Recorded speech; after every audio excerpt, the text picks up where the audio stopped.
Olá, pessoal! Somos alunos do curso de Letras da PUC do Paraná, da disciplina de Fonética e Fonologia, que auxiliam na compreensão dos diversos fenômenos linguísticos. E hoje vamos conversar sobre as variações linguísticas. Gente, as mudanças na língua não param.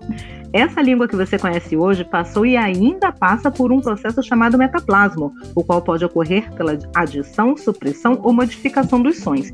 Vini, o que podemos identificar na pronúncia dos curitibanos como exemplo de variação fonética?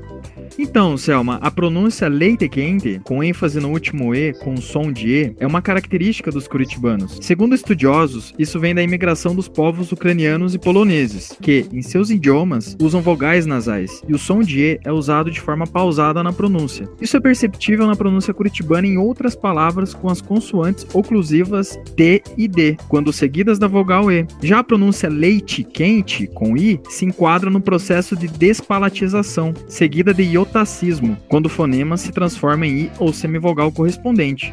Cássio, meu amigo, como seria a frase brincando no mato, se pronunciada por alguém que tem o típico sotaque mineiro? Brincando no mato, Vini, eu me divirto com essas diferenças, sabe? E temos esses exemplos de estereótipos do chamado caipirês, associado ao povo mineiro, né? A palavra brincando, que vira brincano, sofre uma elisão do fonema D e ainda uma elevação da vogal O, como acontece em mato, quando pronunciado mato. Então, Ana, que outros fenômenos você tem para nos contar?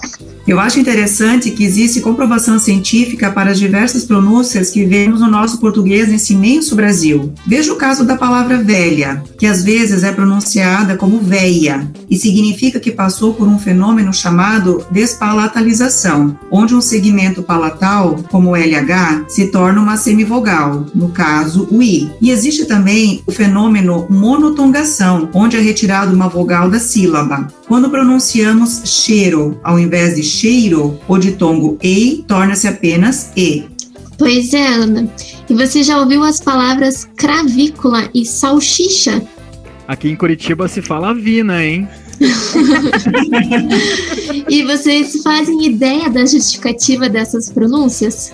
Não sei não, me conte. Bom, a gente percebe que ambas as palavras são comuns no português brasileiro. A palavra cravícula, de clavícula, passa por um processo fonológico chamado rotacismo, o qual substitui um som lateral por um segmento rótico, nesse caso de clá para cá. Já a palavra salsicha sofre o processo chamado palatalização, no qual a consoante L adquire uma articulação palatal, ou seja, a língua toca o céu da boca. Tenta falar aí, Selma. Salsicha.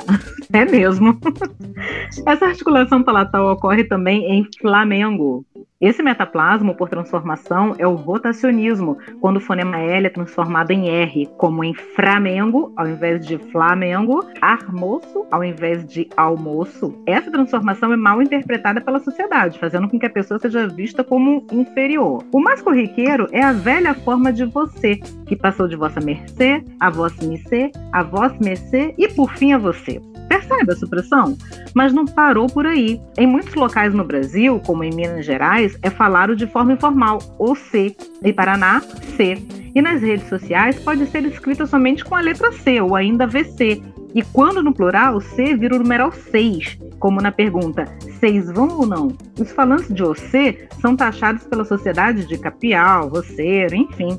É verdade, Selma. E é muito comum que se confunda a língua falada com a língua escrita. Por isso é preciso reconhecer essas variações para não cairmos em preconceitos linguísticos. Por conta desses processos, os aprendizes podem se confundir na escrita, por sofrer influência da fala. Tal preconceito, porém, precisa ser desencorajado, sabe? Isso mesmo, Cássio. Em ambas as situações é comum escrever da forma como se fala. Alguns sabem a forma correta, mas usam a informalidade, enquanto que para outros é necessário que seja elucidada a forma padrão da escrita e da fala. Não é em qualquer contexto que cabem todas as variações.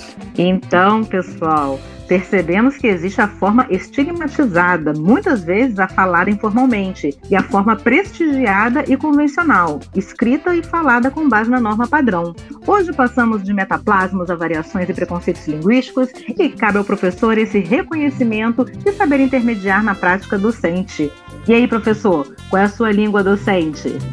Bom, pessoal, por hoje é só. Agradecemos a audiência e esperamos que tenham gostado. Até mais. Tchau. Tchau. Tchauzinho. Tchau, tchau.